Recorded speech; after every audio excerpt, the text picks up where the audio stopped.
Bonjour à tous, aujourd'hui nous allons parler de légitime défense. Avant toute chose, je me présente, je suis Stéphane Constant, je suis gradé expert en Krav Maga de l'International Krav Maga Federation et Krav Maga Global. Je suis également diplômé d'État du ministère des Sports français. Pendant de nombreuses années, j'ai encadré des formations au profit des gendarmes d'active et de réserve en self-défense, qu'on appelle autrement l'intervention professionnelle. Et dans ces cours-là, tout est cadré par le cadre légal de la légitime défense, entre autres. Alors que nous dit l'article 122.5 du Code pénal?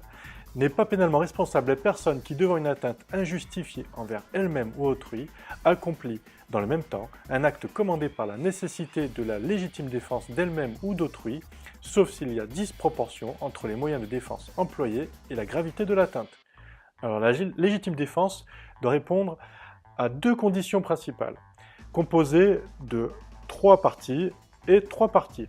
Les conditions relatives à l'agression, composées de 3 points, et les conditions relatives à la défense, composées de 3 points. Donc, nous allons aborder la partie agression. Donc, les 3 points à connaître pour considérer que cette action est considérée comme une agression au regard de la loi. Donc, le premier point, c'est l'agression est dirigée contre soi-même ou autrui. Donc, en menaçant la vie ou l'intégrité physique de la personne. Encore une fois, que ce soit soi-même ou autrui. Le deuxième point à connaître est une agression actuelle, c'est-à-dire qu'elle se passe en ce moment ou elle est sur le point de se réaliser. Ensuite, le troisième point, il faut que cette agression soit injustifiée, c'est-à-dire qu'elle ne répond pas à la légitime défense, par exemple, ou alors une intervention de force de l'ordre pour interpeller une personne, c'est pas considéré comme une agression, par exemple. Donc, après avoir abordé les 3 conditions d'une agression au regard du cadre légal de la légitime défense, nous allons voir les 3 points qui composent la réponse, c'est-à-dire la défense. Le premier point à connaître, c'est la notion de nécessité. Il faut que la réponse soit nécessaire, c'est-à-dire que sans ma réponse physique, on ne peut pas se protéger. A contrario, je peux m'enfuir face à l'agression, je ne peux pas considérer ma réponse comme nécessaire. Autre exemple, je peux me protéger en fermant ma porte, je ne peux pas considérer que c'était nécessaire. Ensuite, le deuxième point, il faut que ça soit simultané. Donc simultané, c'est-à-dire pendant que je me prends un coup, je réponds immédiatement après, c'est simultané. A contrario, je me prends un coup, l'agresseur s'enfuit, je le poursuis en lui mettant un coup, à cet instant-là, je deviens agresseur. À la base, j'ai été victime, je n'ai pas répondu immédiatement après, il a réussi à s'enfuir, je le frappe, je deviens également agresseur.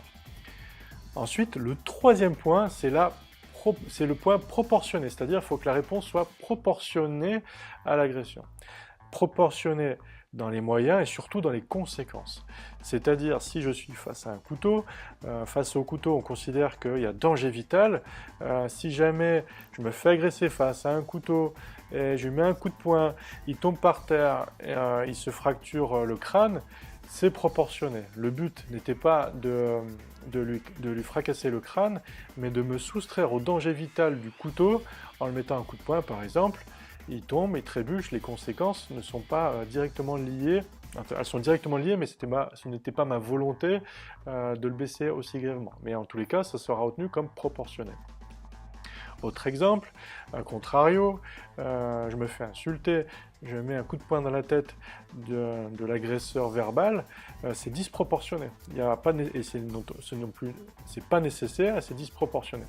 Donc, on ne sera pas dans le cadre légal de la légitime défense. Autre exemple, je suis menacé au couteau, je réussis pour X raisons à me défendre, l'agresseur est groggy, il n'est plus en état d'agresser, le couteau est tombé parce que par exemple il a trébuché ou j'ai eu une très bonne réponse face à l'agression. Et l'agresseur étant au sol, il n'y a plus de couteau, donc à cet instant-là, il n'y a plus d'agression à cet instant-là. Elle n'est pas dirigée contre moi ni autrui. Elle n'est plus actuelle puisqu'il n'est pas en train de m'agresser, il est au sol. ce ne sera pas nécessaire d'être violent en le frappant alors qu'il est au sol, puisqu'il n'est plus dangereux pour moi. Et simultané, encore moins. Et disproportionné, là, réellement, on devient agresseur si, encore une fois, l'agresseur initial vient de nous agresser, par exemple, avec un couteau, il trébuche, ou alors j'ai eu une très bonne réponse, il est au sol, de le toucher à cet instant-là, de lui donner un autre coup, on devient agresseur. Donc c'est vraiment très important de comprendre et de connaître les limites de la légitime défense, du cadre légal de la légitime défense. C'est pas tout de connaître le côté proportionné, c'est surtout savoir quand je peux agir et quand je dois m'arrêter. Sans ces connaissances-là, on est un danger public. Et avoir des connaissances de combat, de self-défense, de réponse violente, sans ce cadre-là, on est vraiment extrêmement dangereux.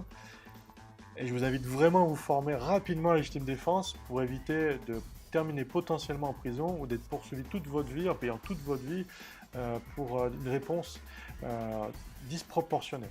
Donc peut-être que ça fait plaisir à votre ego d'avoir réagi aussi violemment. Il faut comprendre qu'on peut le payer toute notre vie. Alors j'espère que cette vidéo vous a plu.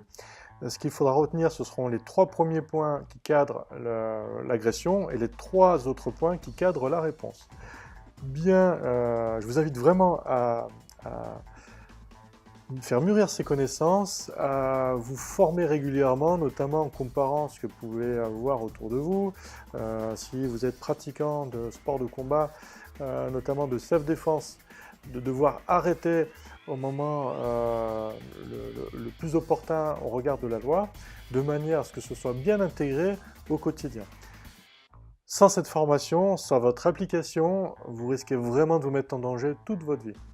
Donc ce n'est pas du tout ce que je souhaite pour vous, et surtout, c'est rassurer le maximum de personnes qu'il y a des possibilités de répondre à des agressions pour se protéger sa famille, protéger autrui, et en étant dans le cadre légal de la légitime défense. C'est extrêmement important pour moi de vous faire passer ces connaissances, et surtout qu'elles soient maîtrisées. Je vous souhaite une belle journée, je vous dis à très bientôt.